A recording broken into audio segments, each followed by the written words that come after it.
Yeah, I think everybody got their money's worth. It was a compelling baseball game, although probably not the cleanest played game on both sides. I just told Coach Thompson I thought his kids competed really well. I thought they candidly outplayed us, but we did a good job of staying in the fight, as we call it, till the very last pitch, and we were able to push one more across there in the bottom half. So, good ball game. I told our guys, to have the experience of having to play in an extra inning ball game like that before we get into ACC play, that'll help us down the road. You talk a little about Max's performance at the beginning of the game. I know that's what I said to our guys. I said, in the midst of all of this that's happened, let's not forget that Max had a really, really good ball game. Fatigued a little bit. Monty, you'll remember this.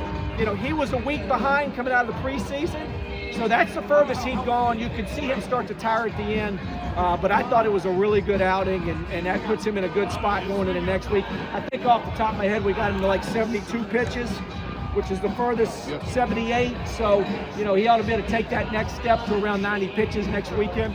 Career high in innings pitches and strikeouts. Talking about Antonio Parada, he gets in the ball game.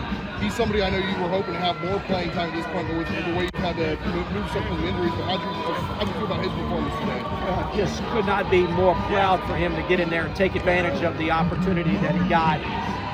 Nobody prepares better than Antonio Parada.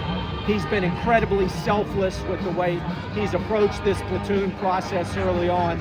He's a tremendous leader, so he deserves all the success that he's having.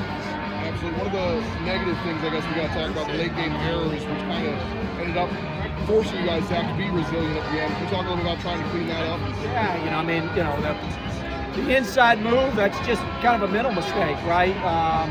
And then the play at third, that's just a physical play, right? We don't spend a lot of time dwelling on that. We'll get right back to hitting ground balls tomorrow. Those things happen. The one thing I can tell you, Monty, later in that inning, Aiden had to make a really tough play to the backhand, and he made it. And that shows tremendous growth for a guy that hasn't been over there at third a lot. I told Noah Murray, who came in and pinch hit, he could have sat over there and moped and felt sorry for himself because he didn't get the start today. Instead, came in, gave us two really good at-bats, made a great play defensively. So that's staying ready to play.